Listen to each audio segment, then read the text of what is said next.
Eu desejo cumprimentá-los com a graça e a paz do Senhor Jesus Cristo.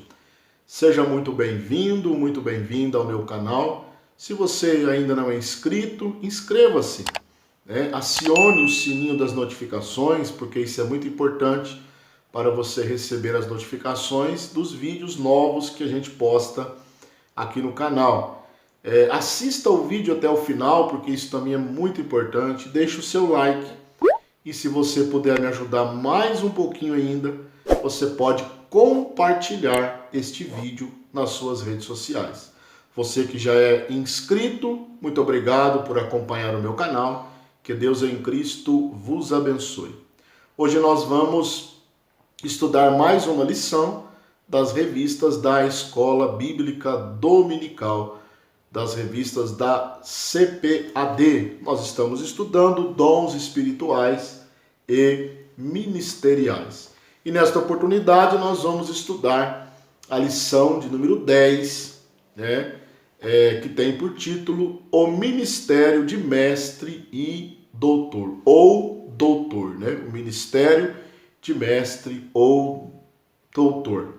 O texto áureo da nossa lição de hoje está em Romanos capítulo 12, versículos 6 e 7, que diz o seguinte: de modo que, tendo diferentes dons, segundo a graça que nos é dada, se a ensinar, haja dedicação ao ensino.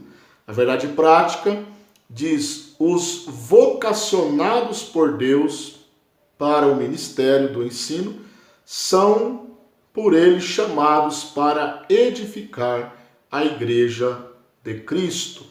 A leitura bíblica em classe, eu vou deixar aqui na tela as referências para você fazer a leitura na sua Bíblia.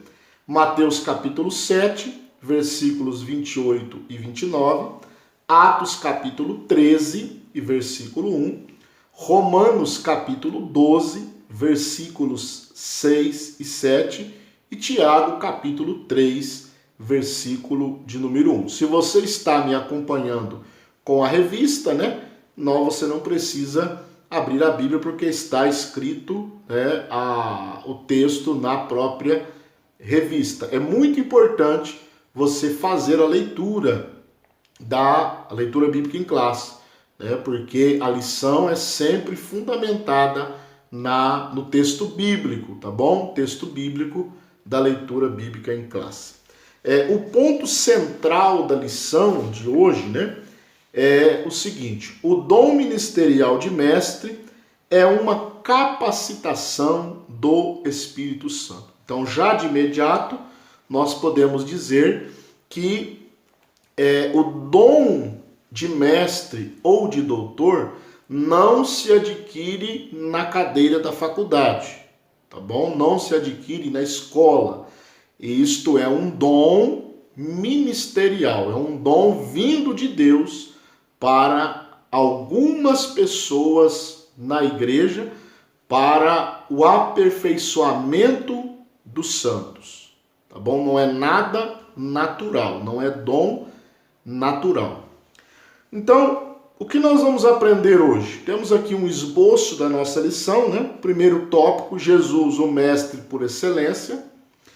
Nós vamos aprender nesse ponto o mestre da Galileia, o mestre divino e o mestre da humildade. Então, esse primeiro ponto nós vamos aprender esses 3 subtópicos, O segundo ponto, o ensino das escrituras na igreja do primeiro século.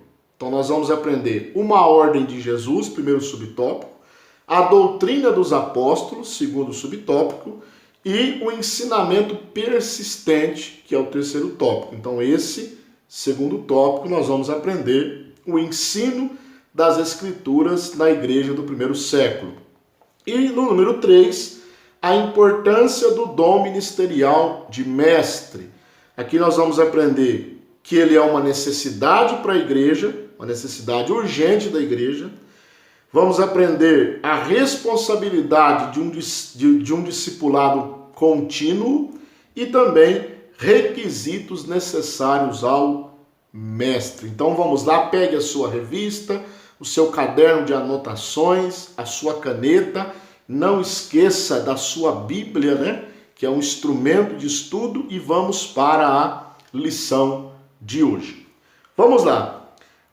A título de introdução, né? Nós já praticamente introduzimos o assunto. O que é que nós vamos estudar? Vamos estudar mais um dom ministerial, né? Então nós já estudamos o dom de apóstolo, o dom de profeta, o dom de evangelista, o dom de pastor e agora o dom de mestre ou doutor, né? Então 5 dons: apóstolo, profeta, evangelista, pastor e mestre. Então nós vamos estudar hoje o 5º e último dom ministerial descrito em Efésios capítulo 4 e versículos número 11. Então vamos lá. No primeiro ponto, Jesus o mestre por excelência, tá? Então, subtópico 1, o mestre da Galileia. Jesus pregava por toda a Galileia. Mateus capítulo 4, versículo 23, a Bíblia diz: e percorria Jesus toda a Galileia, ensinando nas sinagogas e pregando o evangelho do reino e curando todas as enfermidades e moléstias entre o povo. A região da Galileia, ela não era muito bem vista, né, naquelas regiões de Israel. Os galileus, eles tinham uma fama, vamos dizer assim, não muito boa, né? As pessoas não gostavam muito dos galileus. Até às vezes menosprezavam os galileus. Mas Jesus, ele foi um mestre da Galileia. Ele pregou na Galileia. A Bíblia diz aí que ele andava, né, por toda a Galileia, ensinando a palavra de Deus, levando a boa mensagem do Evangelho, levando a mensagem do reino de Deus, né? E quando Jesus ele pregava, né? Quando ele pregava inflamado pelo amor. Então, Jesus ele não pregava com o intuito de se aparecer, com o objetivo de se aparecer, né? De aumentar a sua fama. A sua fama era espalhada automaticamente, mas ele não procurava isso. Muito pelo contrário, algumas vezes ele se escondia das multidões, né, para não ser aclamado ali, porque ele não veio para isso. Porém, automaticamente ele a sua fama corria por todas as partes. Mas ele pregava inflamado pelo amor, porque ele ama, né? E continuará amando as almas dos pecadores. E um outro diferencial do ministério de Cristo, do ensino de Cristo, é que ele pregava com autoridade, né? Ele não pregava como os fariseus, ele pregava com autoridade. Então o ensino de Cristo era um ensino com autoridade. Ele tinha, né, como dizem aqui no Brasil, né, tinha bagagem para pregar, né? Ele tinha bagagem para pregar o evangelho. Então esse primeiro ponto nós vimos o mestre, esse primeiro subponto, né, o mestre da Galileia. O segundo, mestre divino. Quando Jesus teve aquele encontro com Nicodemos, né? Nicodemos reconheceu que Jesus era um mestre incomum, né? Ele era divino. João capítulo 3, versículo 2, a Bíblia diz que este, né, que é Nicodemos, foi ter de noite com Jesus e disse-lhes, Rabi, e disse-lhes, bem sabemos que és mestre. Reconheceu que Jesus era mestre, vindo de Deus, reconheceu que Jesus era um mestre divino, porque ninguém pode fazer estes sinais que tu fazes se Deus não for com ele. Então Jesus era um mestre divino. Uma outra característica de Jesus é que ele era o mestre da humildade. Lá em João capítulo 13, Jesus ele vai ensinar, ele vai usar um recurso didático muito poderoso, que é o recurso, que é o método do exemplo. É ensinar fazendo. O que a Bíblia diz? João capítulo 13, versículo 4 e 5. Levantando-se da ceia, tirou as vestes e tomando uma toalha cingiu-se. Depois deitou água numa bacia e começou a lavar os pés aos discípulos e enxugar-lhes com a toalha com que estava cingido. Então ele é o mestre da humildade. Olha que bênção. O mestre da humildade. Olha que maravilha, né? João, você pode ler lá de novo, né? Depois João capítulo 13, versículos 4 e 5. Jesus era o mestre da humildade. Ele ensinava através do exemplo, né? Que é o subtópico 3 aí, o mestre da humildade. O subtópico 1, Jesus pregava por toda a Galileia. Subtópico 2, o mestre divino. E subtópico 3, o mestre da humildade, né? Aqui já tem muito ensino de Jesus para nós que ensinamos a palavra de Deus. Se você é mestre, é doutor da palavra, né? Aqui há muito ensinamento para você, tá? Aprendendo com Jesus a pregar por toda a Galileia, um lugar que muitas vezes era rejeitado, né? As pessoas também rejeitadas, pregar e ensinar com autoridade e ensinar com humildade. O mestre, o doutor, ele pode ter todos os títulos possíveis aqui na Terra. PhD, doutor em divindade, qualquer o título máximo que existe aí hoje. Se ele não tiver humildade, os seus diplomas estão todos perdidos. Porque Jesus, sendo Deus, sendo o maior mestre, ele era humilde. Então vamos para o ponto de número 2, né? O ensino das Escrituras na igreja do primeiro século. Então vamos lá.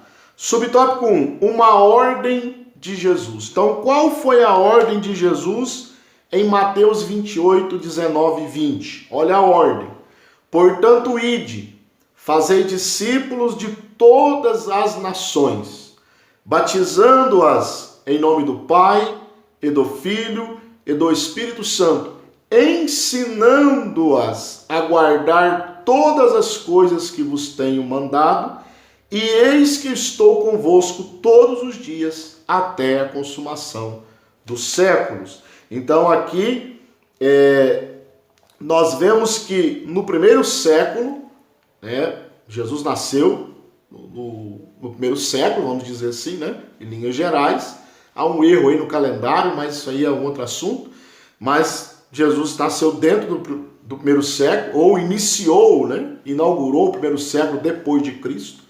E os apóstolos continuaram pregando, né, fundamentados nesta ordem de Jesus. Ide, fazei discípulos, ensina-os e batiza-os em nome do Pai, do Filho e do Espírito Santo.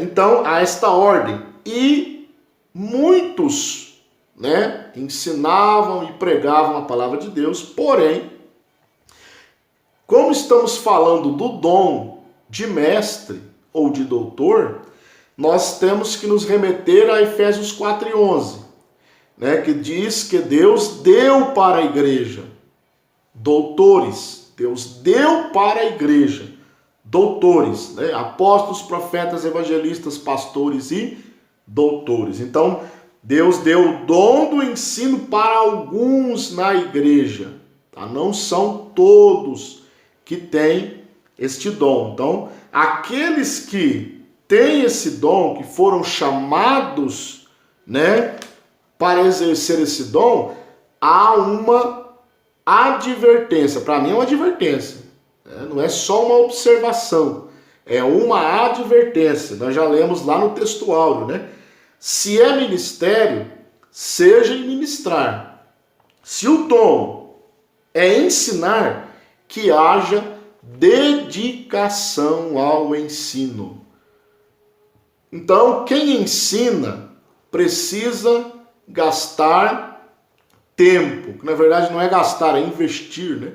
Investir tempo na pesquisa, na leitura, na pesquisa, ter paciência para encontrar o âmago do assunto, ir a fundo, né? Não adianta querer ensinar, né, depois de uma simples leitura superficial. É preciso dedicação. E dedicação implica em algumas coisas. Tempo, né? Implica em ter paciência. Quem se dedica precisa de paciência para procurar, para aprofundar no assunto.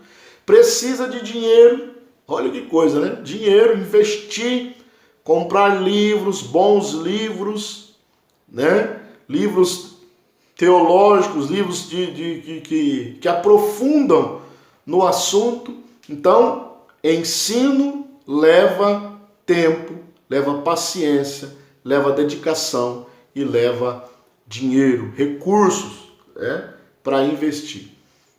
E principalmente força de vontade para estudar, porque às vezes precisa perder até algumas horas de sono para poder estudar determinados assuntos que o leitor comum não conseguirá entender. Então, se você quer ser um mestre, foi chamado para ser um mestre ou um doutor, dedique-se, tenha uma biblioteca, mesmo que for pequena, aos poucos você vai comprando livros e vai recheando a sua biblioteca.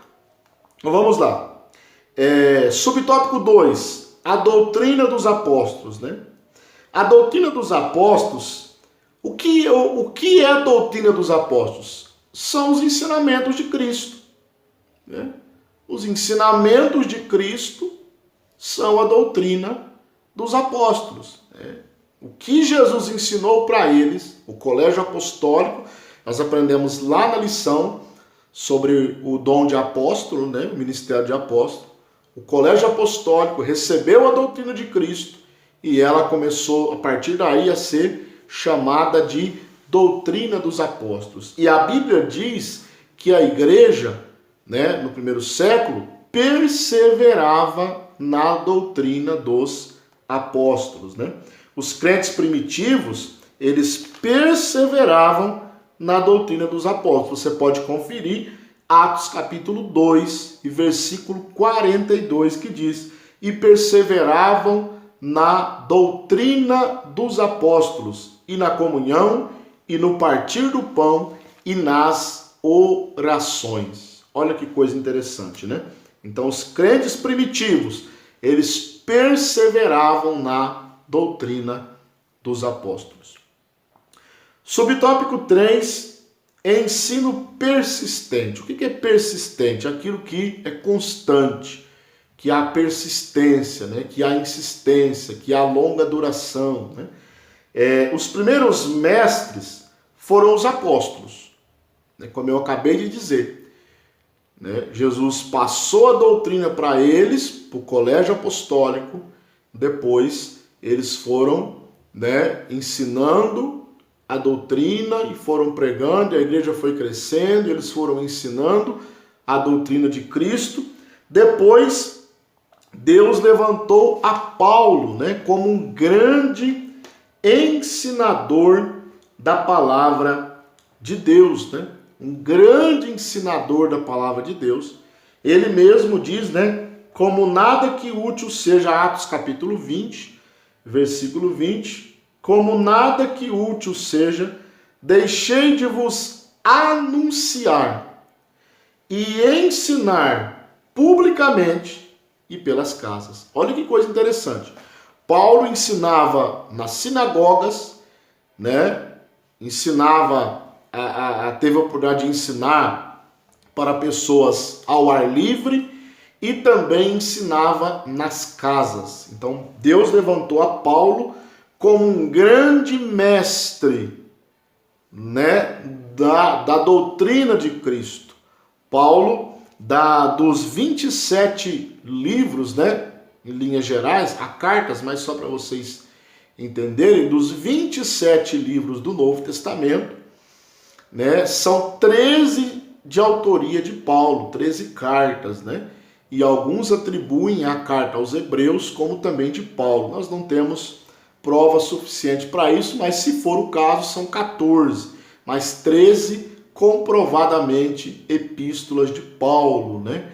Então aí uma boa parte do Novo Testamento escrito por esse grande ensinador da palavra de Deus. E depois Deus foi levantando outros mestres, outros doutores, né? Outros ensinadores. Em Atos capítulo 13, versículo 1, a Bíblia diz que e na igreja que estava em Antioquia havia alguns profetas e doutores. Olha aí, ó, doutores, a saber, Barnabé, Simeão, né? Simeão chamado Níger, e Lúcio, Cirineu, Manaém, que foi criado com Herodes, o tetrarca, e Saulo, que é o apóstolo Paulo. Então, primeiro, os apóstolos ensinaram, depois Deus levantou Paulo com um grande destaque, e depois Deus foi levantando doutores e mestres para a igreja. E até hoje, louvado seja Deus, Deus tem levantado doutores, pessoas chamadas para o ministério do ensino, que, diga-se de passagem, não é um ministério muito bem quisto, né? Não é um ministério muito aceitável, porque a igreja, de uma forma geral, ela gosta da pregação do domingo, né? Daquela pregação, como diz os pentecostais, nós pentecostais, né? Aquela pregação de fogo. Mas, geralmente, no culto de doutrina, né, poucas pessoas comparecem. Por quê? Porque o ministério do ensino, ele é árduo, né? Não é muito bem visto, não é muito bem querido pela maioria da igreja. É uma pena, mas não é por isso que nós vamos deixar de ensinar. Ensinamos e continuemos a ensinar a palavra de Deus. Vamos para o tópico do número 3, para a gente encerrar, né, a nossa aula de hoje. A importância do dom ministerial de mestre. Subtópico 1. Uma necessidade urgente da igreja. A primeira coisa que nós vamos falar nesse ponto é que para ensinar, nós já falamos aqui, voltamos a falar, reforçando, é preciso vocação.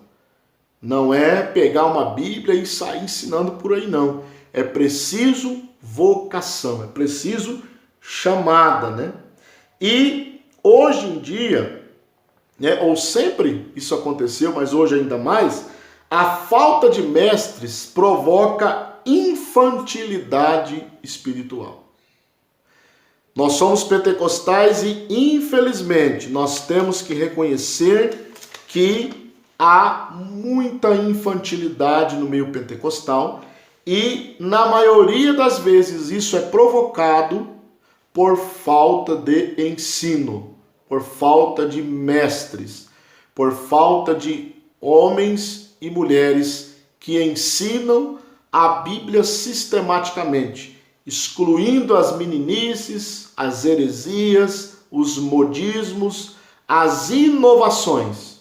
Nós precisamos ter esses mestres na igreja, né?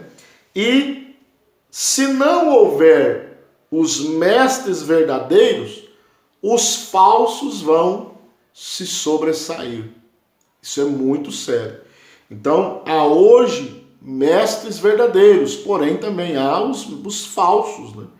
E se os verdadeiros não se levantarem com coragem ou ousadia para ensinar a verdade, os falsos mestres vão se levantar e vão tomar, né, o cenário evangélico. É lógico que Deus não vai deixar isso acontecer, mas nós não podemos dormir no ponto, nós precisamos ensinar a verdade, né? Subtópico 2, a responsabilidade de um discipulado contínuo. O dom ministerial de mestre, ele está muito ligado ao discipulado. Por quê? O discipulado é fazer discípulos, discípulo é um aluno, né? E aluno tem tudo a ver com mestre, senão aluno não há mestre, né? Só há mestre porque há aluno. No nosso caso, só há mestre porque há discípulos. E o discipulado, ele não termina quando o novo convertido batiza, né? Então, nós que ensinamos a palavra de Deus, ainda estamos sendo discipulados pela palavra de Deus, pelos nossos pastores, né? Pela Bíblia Sagrada, pelo Espírito Santo, estamos num contínuo discipulado. Tá bom? Então, o discipulado não termina no batismo. Todos nós precisamos de ensinamentos bíblicos, né? Subtópico 3, requisitos necessários ao mestre. O primeiro de todos é ser salvo. Logicamente, até antes do dom, logicamente. Porque se uma pessoa não é salva em Cristo, pela palavra, ele vai ensinar o quê? Então, a primeira coisa, ele tem que ser salvo, tá? Um outro requisito, o hábito de ler, né? O hábito de ler. Se você é um mestre, você precisa ler, e muito. Leia bastante. Leia com calma, logicamente, prestando atenção, resenhando se necessário, para a leitura ficar fixada na mente, porém, leia. Leia o ano todo, não pare de ler. Leia a Bíblia, leia bons livros, leia a revista da escola dominical. Você precisa obter o hábito de ler. Você precisa ler. Se você não ler, não tem como ser um mestre, não tem como ser um professor de escola dominical, não tem como ser um ensinador da palavra de Deus. Um outro requisito, preparo espiritual. Preparo espiritual, ou melhor dizendo, preparo intelectual. O espiritual também, logicamente, né? Ele precisa ter o preparo espiritual.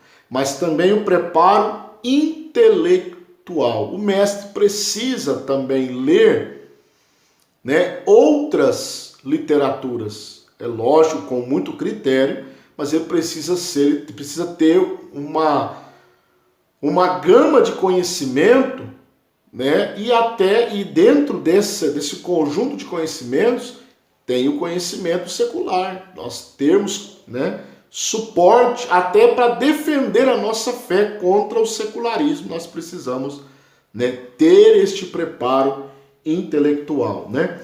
E o último requisito que não pode faltar na vida de um mestre da palavra de Deus é ter o coração em chamas, tá? Para não ser aquele ensino frio, monótono, para não ser aquele ensino que os irmãos querem ir embora, né? Tem muitos ensinos que os irmãos querem ir embora e largar a gente lá sozinho na igreja, né? Mas isso não pode acontecer. Por quê? Porque o nosso coração precisa estar em chamas. Tá bom? Esse terceiro ponto vai falar aí da importância do dom ministerial. Vamos recapitular aqui rapidinho a nossa aula de hoje. Recapitulando aí, o que nós aprendemos hoje? Que Jesus é o mestre por excelência. Quer ser um mestre? Ele é o exemplo. Quer ser um ensinador? Ele é o exemplo. Quer ser um doutor da palavra? Ele é o exemplo, né? Aprendemos também sobre o ensino das Escrituras, né, na igreja do primeiro século. Deus usou os apóstolos, levantou Paulo, levantou outros doutores e a palavra foi sendo ensinada, né? E continua sendo ensinada até hoje. E aprendemos também, no terceiro ponto, a importância do dom ministerial de mestre, né? E vimos aqui alguns requisitos, se você deseja ser um mestre. Vamos encerrando por aqui a nossa aula. Que Deus em Cristo te abençoe e que esta aula possa acrescentar um conhecimento ao seu coração para você continuar servindo a Deus. E você é um mestre da palavra, continuar ensinando. Se você talvez não é um mestre, é alguém que ouve, que esta mensagem, que esta lição também possa servir de edificação para a sua vida. Que Deus em Cristo te abençoe e até a próxima aula.